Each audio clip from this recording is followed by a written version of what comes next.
It's Grace. And I think I'm going to start making videos about me with complex post-traumatic stress disorder. Me with C-ptsd. Yeah, I make videos about narcissism and, cluster Bs and stuff like that. And variety, really, on another channel. But I'm going to dedicate this, I'm going to try it. I can't say I will for certain, and that's a part of it. I'm going to try to make this channel about that. I have the title of it right now as Vlog Therapy, but I tend to change my mind, and that it seems to be part of it for me. And it's not. It's kind. I can externalize it and I can internalize the reason, the cause, both, of why I tend to change my mind on what I want to do, how I'm going to do it, like changing the name of a channel, and because of what? Some of it is like I said, not my reason, but a different reason. Anyway, yeah, I think I'll start doing videos like that. And while I'm on this topic, I've heard people say things like, I'm using making videos as an example. And it doesn't have to be for YouTube. It could be for other social media too. You can do videos these days on a lot of different social media. But some people, I've heard people say this, like some people do them live stream. Now, I've done live stream videos. I don't think I've ever done one that I'm on camera myself. I'm trying to think here. I don't think I have. That, I'm sitting there. And part of it is because I do have that, I was diagnosed with panic disorder many, many years ago. I'm 55. But many years ago, once I got on medication for type 2 diabetes, insulin resistance, and I'm not saying this is for everybody. I'm not a healthcare professional or provider. But for me, it made that go way away. Okay. Yeah, I don't have it as bad as I used to. The panics, I actually had to suffer from agoraphobia. People call it agoraphobia. I suffered from that when I was 28 and 33, and like I said, I'm now 55, and I haven't had it but those 2 times. That was bad enough. But where was I going with this? All this stuff to me is part of, well, plus I'm 55, but it's part of it. It's part of this complex post-traumatic stress disorder.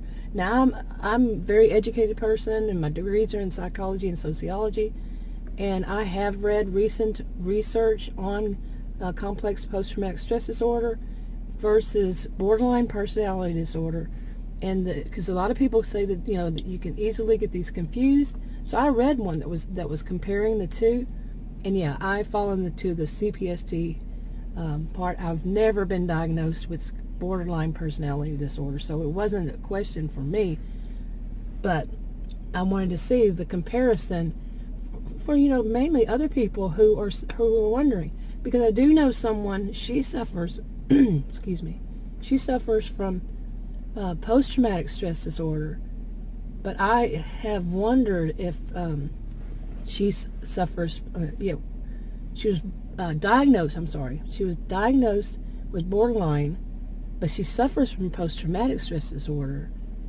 also. And I wondered myself, I'm not going to diagnose, I don't diagnose, but I wonder what are the differences because of her too. Was she misdiagnosed? Because she did say that later on she found out that she was misdiagnosed with borderline. But a lot of people say that, heading with this, like I said. Yeah. But some people about live stream videos, where you're actually seeing real time right while it's going on, you can. But you can also later on view them, when they're not going live, because it makes a video. I've heard people say things like, the only people who wouldn't be able to do a live stream are the people who have.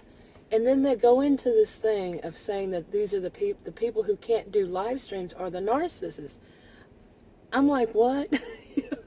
To me, that does not make any sense, because, the narcissistic type people. Because to me, the people who are more narcissistic, are so programmed. It's like they're reading off of a little computer in their head. They believe their own, too many of them believe their own lies. So they just sit there and they talk like full of BS. It's because this is what they do on a regular basis, you see.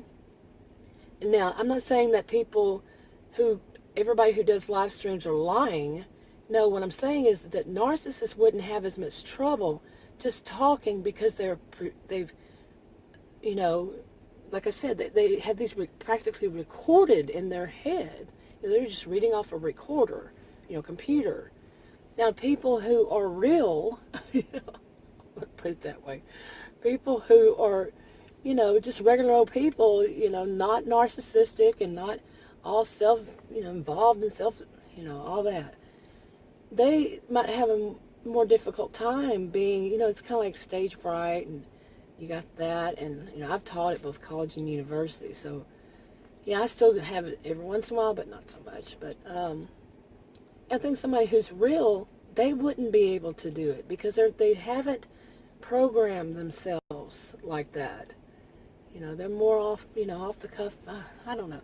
It depends on what it is. If they are prepared, they've prepared a lecture. You're going to be able to give the lecture, but it's not going to be like you're sitting there reading, reading something. You're still going to add in a little bit here and there. But yeah, to me, narcissistic people, they wouldn't have any problem at all. But this is just my kind of intro video. Not even an intro video. This is just the first one. But I'm going to make more. So anyway, I'm going to wrap this part up. But what do you think? How do you see it? If a person could do a live, like think if somebody's doing the news, somebody's interviewing somebody, and you're the person, or that's the person they're interviewing. What do you think? Would the narcissistic person, or the person, just a regular old person, who would find it more at ease, be it more at ease? Leave a comment below. If you want to subscribe to this channel and you haven't already, click the circle. If you want to watch another video on this channel, click one of the rectangles. Like, subscribe, comment, and share on your own social media if you would. And I'll talk to you on another video. Bye.